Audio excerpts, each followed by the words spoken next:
各位小伙伴好啊。今天呢，我给大家开箱一下 3DS。这是我最近刚买的4台 3DS，分别有这个老小山、新小山和老大山。老大山2款，然后新大山没有。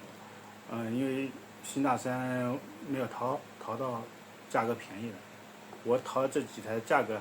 都是属于比较便宜的啊，成色一般的。之所以做这一期呢，也是基于我这次淘的这几台 3DS， 给大家做一期分享。不是介绍这个 3DS 的功能，主要呢还是想对新入坑的，像我这样的新入坑的小白，给出我一点经验和建议吧。首先还是再简单的说一下，就是这个 3DS， 就是 3DS， 刚才也说了，其实它分为4种，叫做俗称的就是老小山、老大山、新小山和新大山，也就是老的2款一大一小和新款的一大一小，它们在这个功能上是有区别的。这个我就不过多介绍了。有想知道的，这网上都有很多介绍，大家去搜一下就行了。我呢是从这个最早的任天堂的 GBC、GBA 到索尼的 PS，其实一直都有接触，唯独就是对 NDS 和 3DS 没有接触。就那个年代因为各种原因吧，所以就没有再去玩掌机了，所以才会有现在这么冲动的欲望，一口气买了4台 3DS。然后我这里还有这个是我之前玩的比较多的开源掌机和这个 Switch， 这个大家都很熟了。也是因为玩开源掌机的原因，发现有一些功能还是，比如说我想玩逆转裁判也好，玩一些 3DS 上的游戏也好，这模拟器还是替代不了这个原机，所以然后也去网上找了一下相关的一些介绍，才有了这个冲动去入坑。入坑以后呢，就遇到一些也不叫做问题吧，就是说自己的一些经验，就给想入坑的新小伙伴们分享一下。好，那我们就从这个叫做老小山说起啊。老小山呢，就是比较简单的，就是说它这个机器是应该说是我最喜欢的一个 3DS 一个型号了。首先它价格很便宜现在这个海鲜市场上买这个老小山大概也就是在400左右吧，你就能淘到一个像我这样的，成色不是很好，但是功能基本上都很全能玩的这么一个这一款机器。当然之前都说这个好像这个3DS 被炒了一波，价格上涨得非常多但是我对于我这个之前没有概念的人来说这台机器最终我花了400块钱给它买下来，我觉得还算可以吧。毕竟它是10年前的机器了，你要说200-300块钱那肯定是特别好，但是现在也淘不到了。400块钱吧，能淘一个玩一玩，我觉得也可以，也挺好。首先就怎么说呢？这个机器就是它的这个性能、工艺，就是它的机器本身还是非常好的当然我也不知道会不会有换主板、换屏幕这些情况但是从整体的我感受是拿机器以后感受，因为我之前没接触过，我是觉得非常不错大家其实也如果是像我这样80后，大家也都明白，以前就是经历过那个索尼就是日本这些数码产品呢，确实他们的工艺做得非常好所以这机器呢，你像现在 PSP 也还都能用就这个 3DS 10年前的产品了，现在用起来也没有什么问题啊，所以所以大家也不用担心这个质量问题。唯一要担心的，也是我今天为什么要做这期视频的原因，就是说大家一定要注意这个就是画面，它这画面就是真的就是说10年前产品了，画面是没办法跟现在的比，是没办法比的，就是跟我这个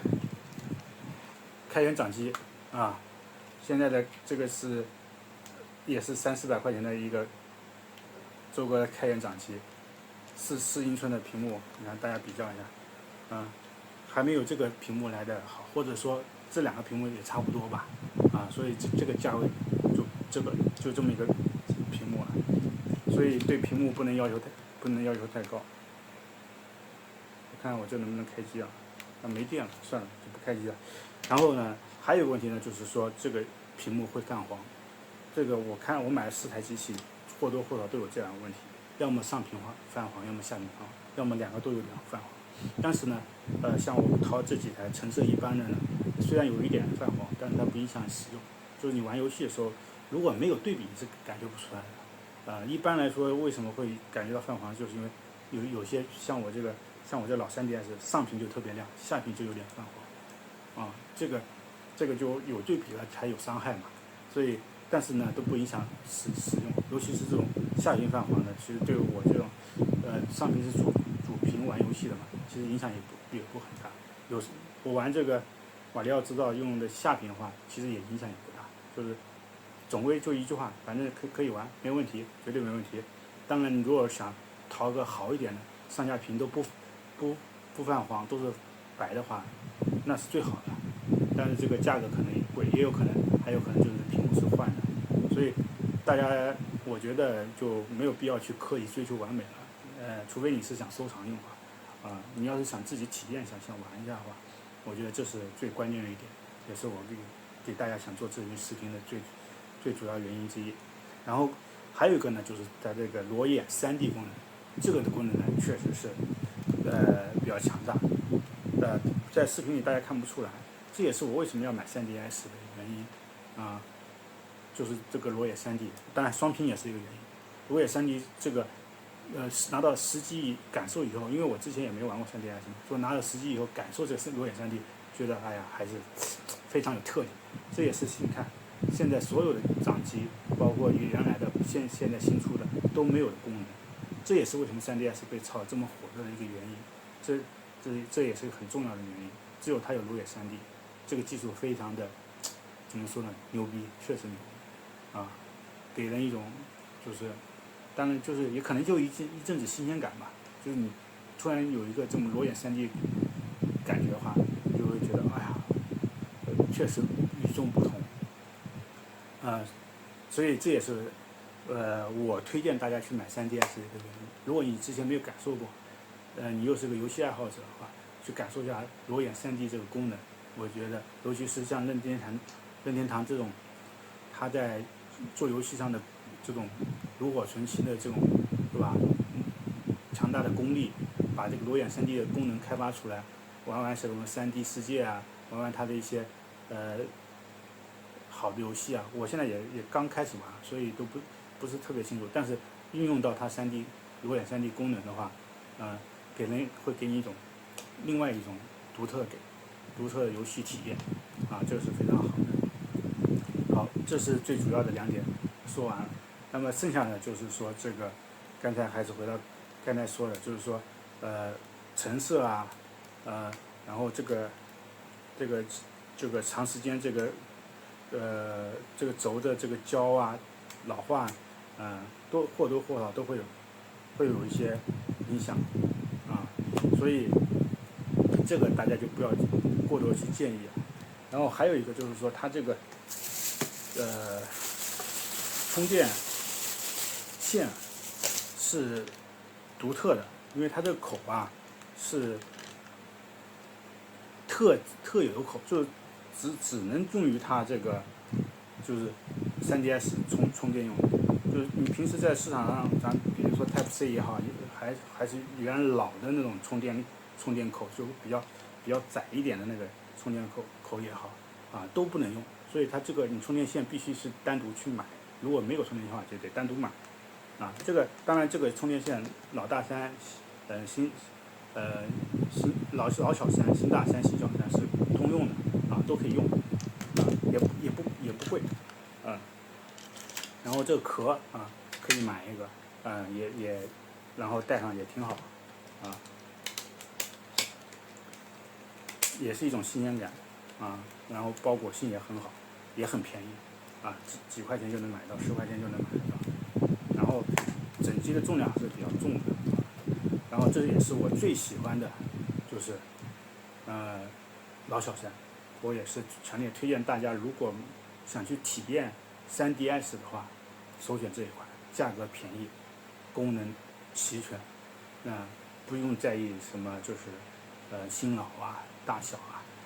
小的就是这个屏幕虽然小，但是它的大屏就是这种大屏的这个像素就是怎么说呢，精细度要更高一些，因为它那个小屏嘛，就是看上去会反而会画面更好一些。然后还有就是随身携带也很便利，对吧？平时出门这个揣口袋里都行，上班的时候，上厕所你懂的，也可以带着，然后这是老小山，那也是我跟大家强烈推荐。然后价格方面，反正刚才我也说过了，大家看什么目的吧。但是